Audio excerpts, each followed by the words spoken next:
सो good morning everybody, myself Acharya Vishwant. आज आपसे emotional जो कॉन्फ्लिक्ट्स आते हैं during preparation of JEE NEET उसके बारे में आपसे डिस्कस करूँगा। तो let's start with a question.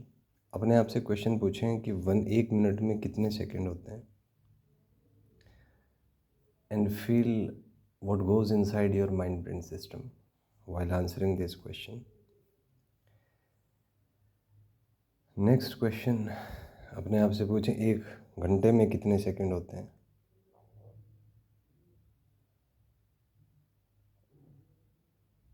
और थर्ड में पूछें अपने आप से कि एक दिन में कितने सेकंड होते हैं।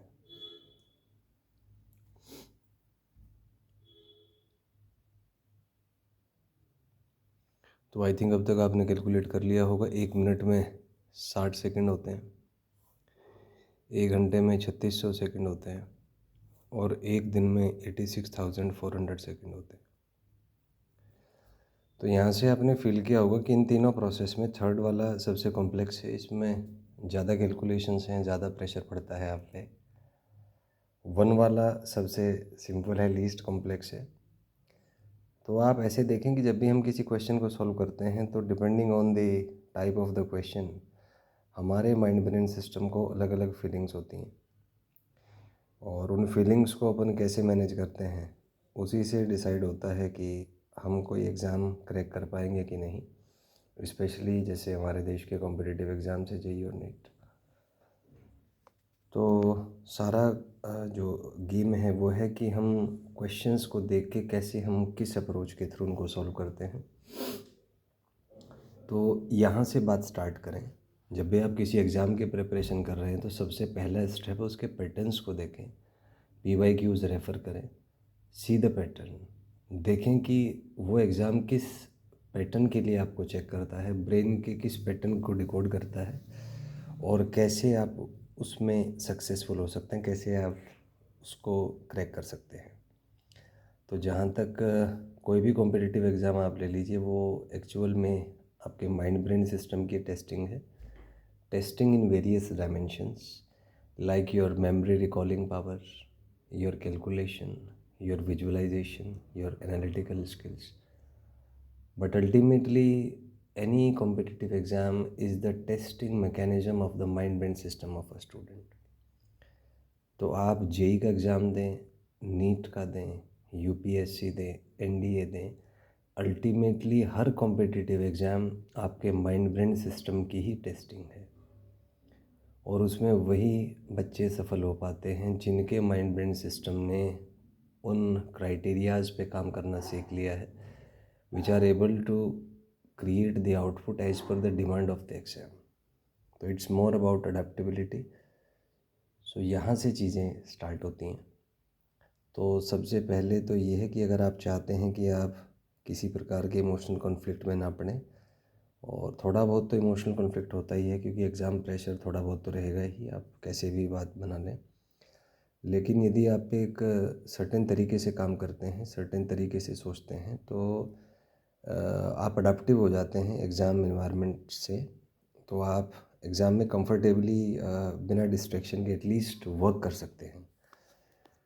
जबकि सामान्यतः ये होता है कि एग्ज़ाम का प्रेशर एक नेगेटिविटी इंड्यूस कर देता है आपके माइंड ब्रेन सिस्टम में, और आंसर लाना तो दूर की बात है, हम अटेम्प्ट करने में ही हमें प्रॉब्लम आने लगती है, जो कि सबसे वर्स्ट पार्ट है। क्योंकि अटेम्प्ट करने में प्रॉब्लम आएगी तो हम जो कर सकते हैं, जो क्वेश्चंस हम कर सकते हैं, उन क्वेश्चंस का भी आंसर हम नहीं ला पाएंगे, और ultimately will lose out the game.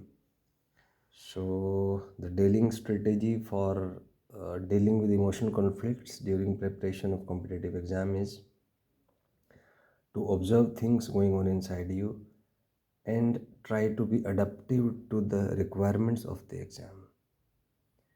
असल में होता ये कि एक सामान्य व्यक्ति ये चाहता है कि मेरे अकॉर्डिंग दुनिया चले, वही चीज़ मैं करूं जिसमें मैं कंफर्टेबल हूं। इसलिए क्वेश्चन पूछना बड़ा आसान होता है। Everybody becomes very smart by asking a question, he seems to be very smart, because question पूछने में आप अपने कंफर्ट जोन से डेटा उठाते हैं। The bigger picture is answering something और giving solutions is a bigger task. Everybody can create problem, everybody can ask questions. It's very easy. The easiest thing to do is to ask a question.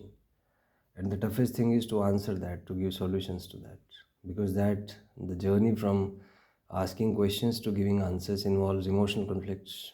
And everybody tries to avoid that because it involves mental stress, emotional stress, your energy gets drained out, you feel anxiety, depression, and it's gonna lower the quality of life of your working, So everybody try to bypass those critical things, bypass those emotional traumas. That's why it's very easy to talk big in front of others, to impress others, to present you that you are a big hoax. But ultimately, when you implement that, then it is known that what the hell you are, what is your reality. So that is the very basis of having competitive exams, so that your real truth, real inner truth can be revealed. Because everybody is habitual, everybody is comfortable in acting, pretending to be something which he is not. So how to test the real, reality of a person? And reality means that what he'll be able to work on. Because talking is a big thing, another thing, saying is another thing, but implementing and working is another thing.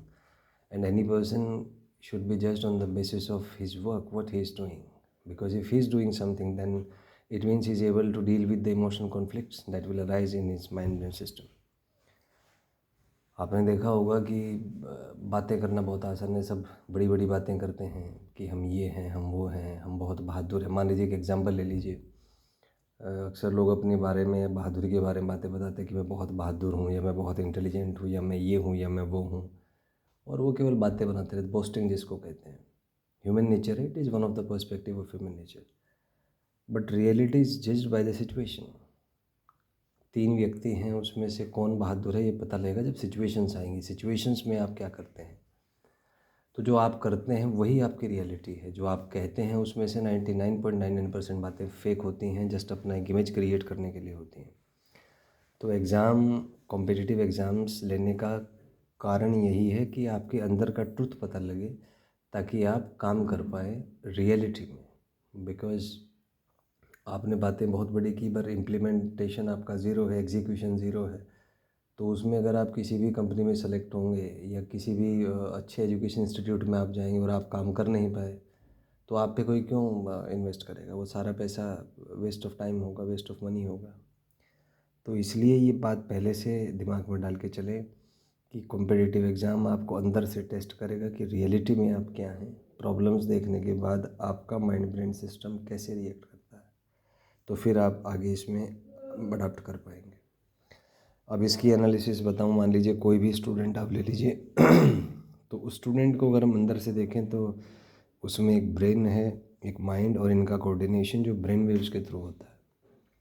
So as per cracking any exam is concern, there is use of majoritily the brain, the mind and the brain waves. और इन दोनों को मैं कहता हूँ as a mind brain system, क्योंकि ultimately ये पूरा माइंड ब्रेन सिस्टम का खेल है. मान लीजिए आप पढ़ रहे हैं, तो पढ़ने में मतलब है कि आपको किसी ने कोई इन्फॉर्मेशन दी, आप उसको पढ़ रहे हैं, मतलब उस इन्फॉर्मेशन को आप अपने माइंड ब्रेन सिस्टम के अंदर स्टोर करना चाहते हैं. फिर आपकी टेस्टिंग होती है, तो टेस्टिंग से पता लगता है कि आप कितने इन्फॉर्मेशन को रिटेन करने में सक्षम हैं. तो ये एक पूरा एल्गोरिथम आपके अंदर रन हो रहा है, और इसकी एफिशिएंसी चेकिंग होती है आपकी रिकॉलिंग कैपेसिटी से कि कितना रिकॉल करने में आप सक्षम हैं. तो यही बेसिस है किसी भी एग्ज़ाम को लेने का. तो उसमें 3 फैक्टर्स हैं, brain, mind and the brain waves. और इस पूरे को मैं कहता हूँ as a mind brain system.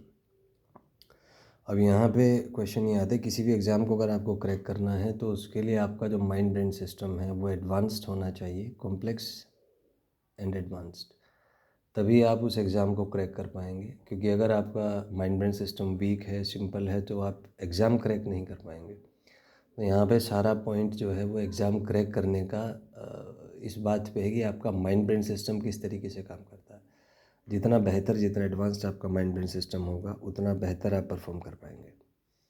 तो यदि आप चाहते हैं कि कुछ अच्छा यूज़ हो लाइफ में आपके स्किल्स का आप एक अच्छा नेम, फेम और मनी अर्न कर पाएँ, तो उसके लिए अपने माइंड ब्रेन सिस्टम पे काम करें. Make sure that your mind brain system is strong and complex. तभी आप नेम, फेम, मनी अर्न कर पाएंगे और एक कंफर्टेबल क्वालिटी लाइफ जी पाएंगे. And you will have access to another dimension. क्योंकि लाइफ अपने आप में एक 7 स्टेज का वीडियो गेम है। It's said that it's a video game of 7 stages, और everybody is on a certain stage heading towards another. और ये जो लाइफ में आप को जो अनुभव होते हैं, जो इन्फॉर्मेशन आपको मिलती है, जो फीलिंग्स आपको होती है, ये सब टेम्परेरी है। Ultimate target of any consciousness is to move from stage 1 to stage 7, which is called the nirvana और the moksha. So everybody is in that way. तो इसको आप थोड़ा सा यहाँ से कनेक्ट करें, क्योंकि आप जब एक इमोशंस से डील करने का एक ही फंडा कि आप अपनी थिंकिंग पे काम करें, क्योंकि इमोशंस हमें सोचने नहीं देते। इमोशंस हमें ट्रैप कर लेते हैं। जो चीज़ संभव नहीं है हम उससे आप कह सकते हैं कि आसक्त हो जाते हैं, उसके प्रति चिपक जाते हैं, उससे एक बच्चे की तरह जिद करते हैं। तो इमोशंस हमें चिपका देते हैं चीज़ों से, भावनाएं यही हैं। तो मोह इसी को कहा जाता है कि जब हम सच्चाई ना देख के रास्ते में कहीं रुक जाते हैं। आप ऐसे समझें कि आप एक सड़क पे चल रहे हैं और लगातार आपको चलना है। तो जब आप सड़क से गुजरेंगे, बीच में मार्केट आएगा, चाय पानी की दुकान आएगी, खाने पीने का सामान होगा, मेला होगा, एंटरटेनमेंट का साधन होगा, लेकिन हम उसके चक्कर में ये ना भूल जाएं कि हमारा मेन काम उस सड़क पर चलना है। तो जब भी ऐसा होता है, इमोशंस हमें ये भुलाना चाहते हैं कि हम कर क्या रहे हैं लाइफ में, हमारा उद्देश्य क्या है। और इसी वजह से इमोशनल कॉन्फ्लिक्ट आते हैं, और एक सर्टेन स्टेज पर आने भी ज़रूरी है, ताकि आप ये ना भूल जाएं कि लाइफ एक सर्टेन टाइम के लिए ही आपको मिली है। एक सर्टेन टाइम के बाद सबको जाना है, और फिर से दोबारा वही एक यात्रा शुरू होगी। तो हम सब एक अनंत यात्रा पे हैं, जिसमें 7 स्टेजेस आप कह सकते हैं।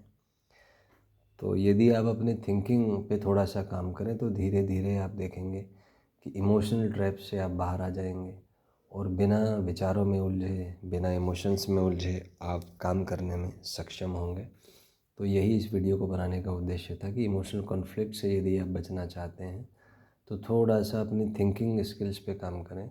शांत होकर बैठ जाए, अपने अंदर जो इमोशनल चीज़ें हो रही हैं उनको चुपचाप ऑब्जर्व करें, बिना रिएक्ट किए, बिना कुछ कहे। देखें अपने आप को कि जब आप पढ़ना स्टार्ट करते हैं तो वह कौन है आपके भीतर जो आपको स्टेबलाइज करता है, आपके विचारों को स्थिरता प्रदान करता है, आपकी कंसंट्रेशन बढ़ाने में हेल्प करता है, आपको विजुअलाइज कराने में हेल्प करता है। मतलब ये है कि एक आउटपुट या परफॉर्मेंस के लिए आपको तैयार करता है।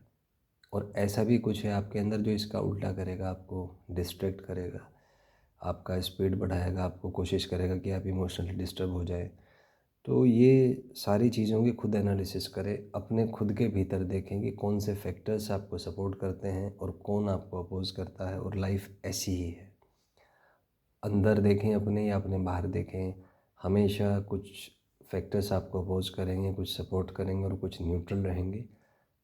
तो ये तो हमेशा ऐसा ही रहेगा। आप केवल अपने आप को शांत होकर ऑब्ज़र्व करें, थोड़ा सा अपना विल पावर का यूज़ करें, तो आप देखेंगे धीरे धीरे आप एक इफ़ेक्टिव आउटपुट निकालना सीख गए हैं। और ऐसे ही सीखा जा सकता। This is the how things are working in the life. तो the solution is to deal with emotional conflicts is to observe everything going on inside you with a silent mind without reacting. तो धीरे धीरे करके आप emotional conflict से deal करना सीख लेंगे, और जो आपके भविष्य के लिए बेहतर होगा, जिससे आप सफलता के उच्च आयाम प्राप्त कर पाएंगे। So you will be able to crack the competitive exams with flying colors and can achieve omnipresent dimensions of success in academic and professional dimensions of life. Thank you and have a nice day.